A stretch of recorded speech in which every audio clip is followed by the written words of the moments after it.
Padre, ¿cómo me ves? Va a decir, yo te veo lo máximo y pasarán 10 años, 1000 años y Él me seguirá viendo igual. Amén. Él lo ve como desde un principio lo creó a usted, con propósito. Yo no entiendo por qué la gente no ha entendido que cuando Dios dice que yo te fundé, yo te creé con un propósito, es porque es así, porque es una verdad. Usted nació con un propósito y usted ya había sido concebido desde mucho antes con un propósito. Dios es el Dios de la atemporalidad. Decía un hermano, es el Dios de la temporalidad. ¿Por qué? Porque en el cielo no hay reloj. O sea, no hay un reloj puesto que diga, estos son los minutos de Dios. No hay un reloj. ¿Por qué? Porque Dios se adelanta en el tiempo. Él desde el principio ya tiene nuestro punto culminante. Él ya hizo nuestra vida en el futuro. Pero debido al libre albedrío que Él nos dotó, por eso caminamos y damos tumbos.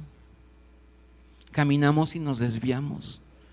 Caminamos y Él va a hacer todo lo posible por regresarnos. Dice, no es por acá, es por este lado. Y Él va a venir y nos va a poner en el camino.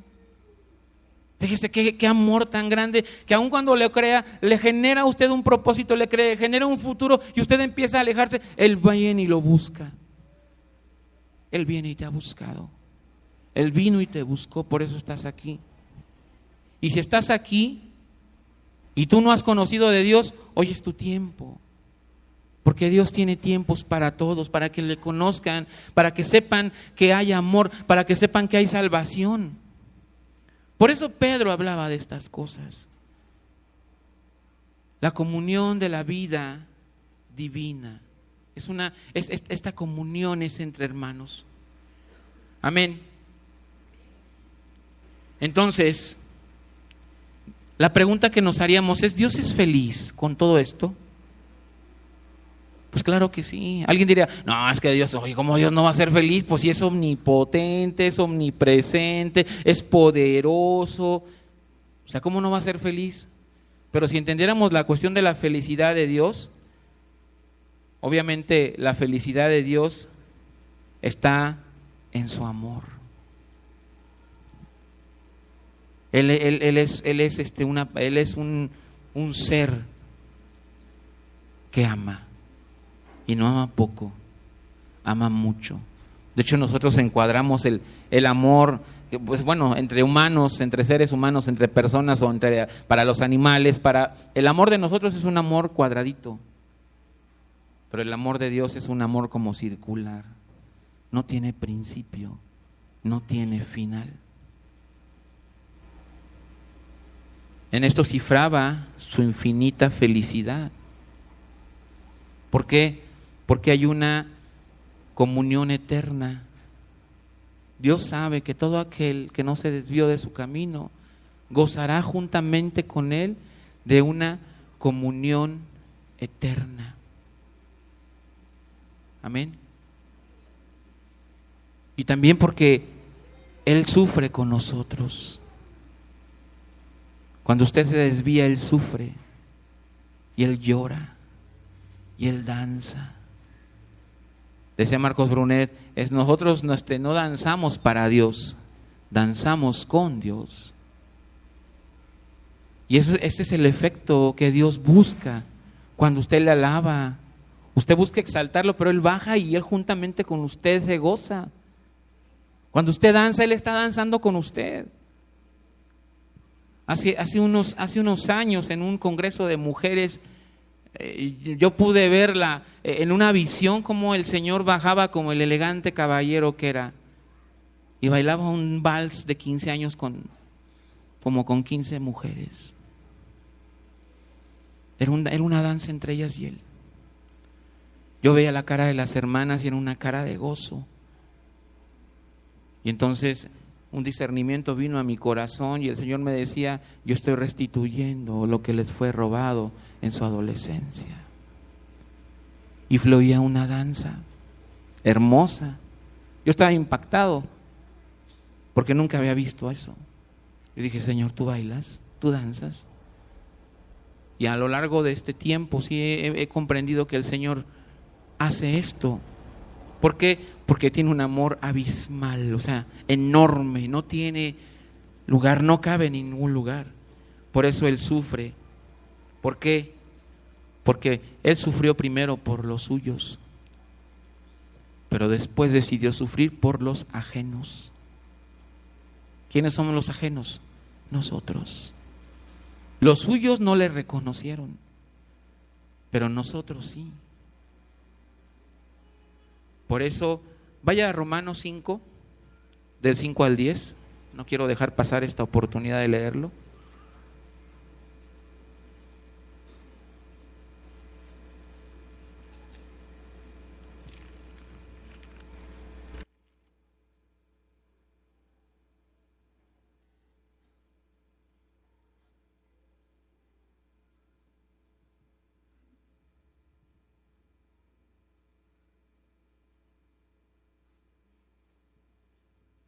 Y dice así: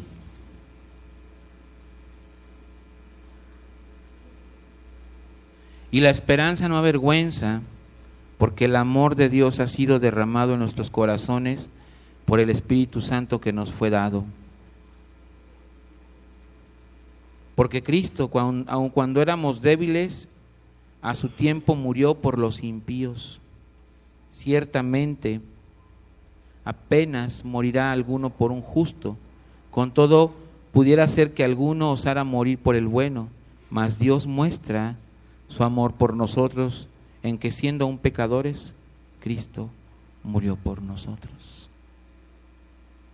O sea, no ha venido el tiempo de la redención para nosotros, porque en un acto de fe no lo hemos declarado, pero Cristo ya había muerto y Cristo tiene el pase. Por eso Pedro hablaba de esta virtud del amor de Cristo. Ahí tenemos que tener la virtud del amor. ¿Por qué? Porque Cristo, no debiendo morir por los que no tenía nada que hacer, lo hizo. ¿Por qué? Porque fue el pueblo que yo creo que quiso y que quisimos en su momento abrirle nuestro corazón. Amén. Tenemos nosotros que compartir su naturaleza, ¿sí? Con honra y o sea, como si el mayor privilegio pueda darse para un ser creado. Pero también, cuando compartimos de esa naturaleza, nos da una enorme responsabilidad. ¿Cuál es la responsabilidad? Esa responsabilidad que tenemos, que tengamos porte de hijos, que echemos de ver quién es hijo y de quién no lo es. Hay un autor que dice: reconoce, cristiano, tu dignidad y hecho partícipe de la divina naturaleza, no vuelvas con una conducta indigna a la vileza de tu condición anterior. Cuando hemos conocido del Señor, cuando esa virtud del amor se convierte y llega a nosotros y nos transforma, no debemos llegar a ese extremo de negar lo que el Señor nos ha dado. No debemos volver atrás. Nuestra mirada siempre al frente. No deseando, como los judíos cuando el Señor los sacó de Egipto, no deseando las cebollas, no deseando los ajos, porque el Señor les daba maná y codornices, pero estos se volvían: ay, si hubiera cebollas, ay, si hubiera ajos, anhelando. Y a veces los compromisos de la vida cristiana pareciera que nos causan más temor que acción. Entonces es lo que dice Pedro, que nosotros tenemos que mostrarnos como hijos. Porque en la medida en que nosotros nos parezcamos a lo que adoramos, va a ser la medida de nuestra transformación. Amén. Hay quienes no dejan el vicio del cigarro y esa atadura les muestra una parte de quién son hijos.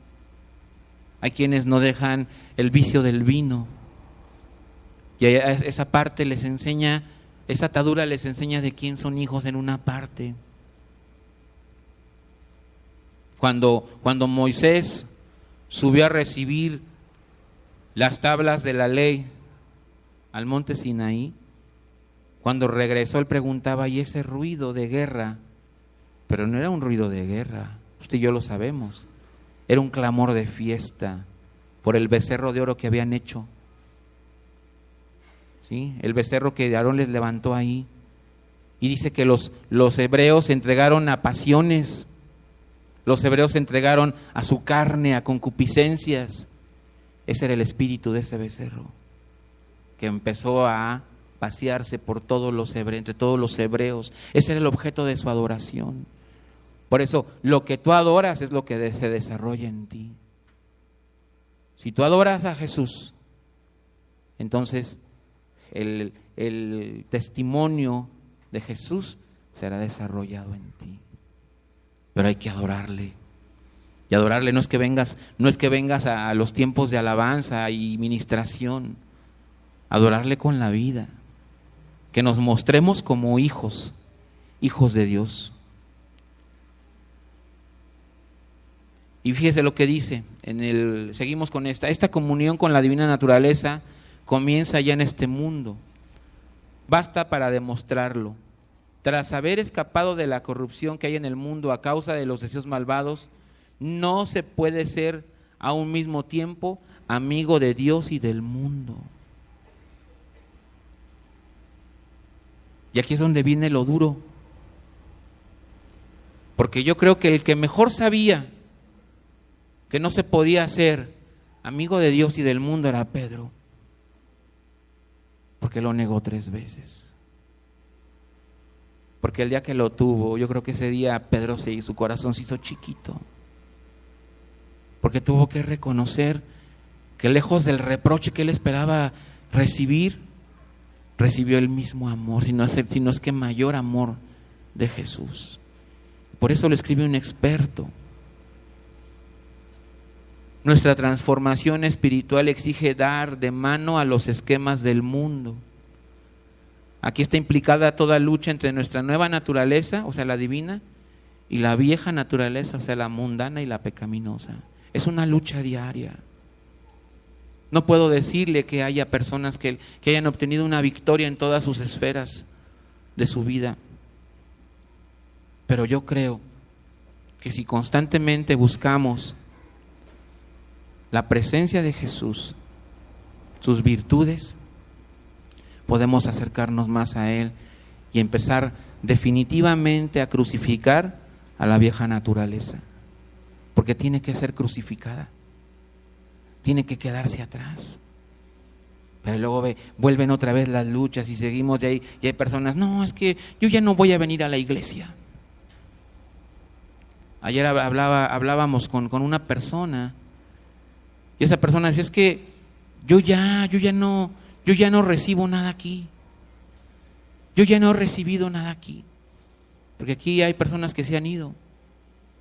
Y quizá el argumento que nos puedan dar es que ellos ya la iglesia les dio hasta donde pudo y ya no hay más en la iglesia. Por eso se fueron a buscar. Pero aquí dice que nosotros tenemos que luchar constantemente para que la victoria que el Señor nos ha dado se cumpla en un 100%. Y no antepongamos que me quiero ir, no he recibido, es que aquí ya aprendí lo que tuve que aprender, es que aquí nada más dan lechita y yo necesito carne sólida. Quiero conocimientos profundos de la Biblia. Cuando nosotros tenemos que entender que es una lucha de la vieja naturaleza contra la nueva naturaleza. Ya está ganada. La lucha ya está ganada. Amén. Y tenemos que estar renovándonos constantemente en Cristo para que definitivamente, insisto, sea crucificado el viejo hombre.